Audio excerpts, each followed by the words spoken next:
Welcome to the video.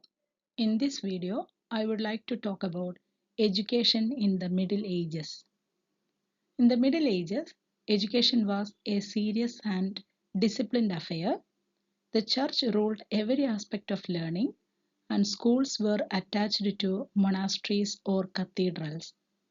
Students had to follow strict routines, recite prayers, and obey their masters without question.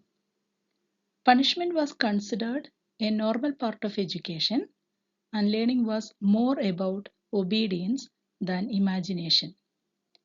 The priests and monks were not only spiritual guides but also the teachers who shaped the minds of young boys. Different kinds of schools existed to serve different purposes. There were four types of schools. First one, song schools. The song schools were the starting point where small boys learned to sing Latin hymns and read simple text. The next level of school, that was monastic schools, which trained young men who wanted to become monks. Then the third level, that was grammar schools, which taught Latin and logic and preparing students for higher roles in the church or royal service. From these small beginnings grew larger centers of learning, that is, universities, and which became the pride of medieval education. Then, what students studied in these schools? The entire curriculum of the medieval school revolved around Latin, that is the universal language of Europe at that time. The students first mastered the trivium, grammar, logic, and rhetoric, and which trained them to read, think, and speak properly. Then came the quadrivium, where they studied four subjects: arithmetic, geometry, music, and astronomy. And these studies prepared students to serve both the church and the royal court, since knowledge was considered as path to both wisdom and power. At first, English students went abroad to study in the famous universities of Paris and Bologna, but things changed during the reign of King Henry II, when relationship between England and France grew bitter. He ordered all English students to return home in 1167.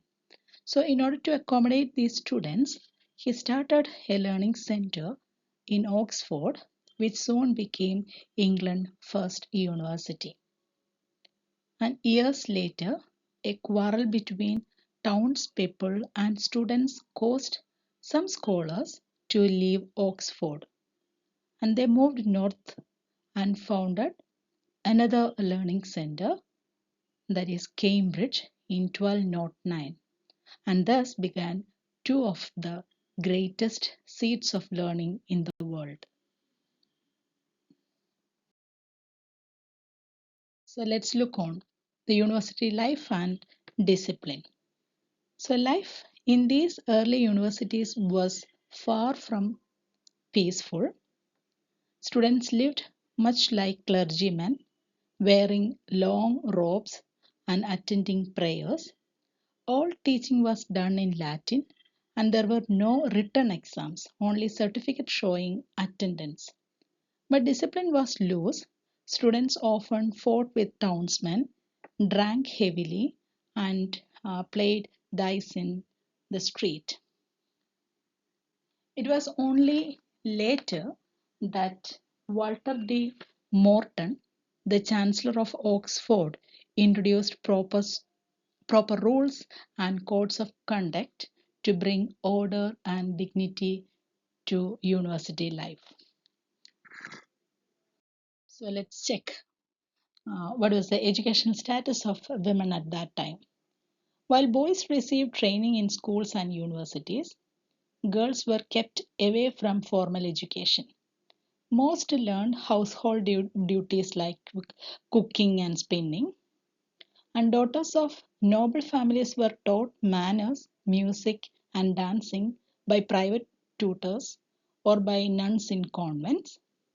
Society believed that learning beside boys would corrupt their morals, so women's education was seen as unnecessary. So it would take many centuries before women gained the right to study in universities.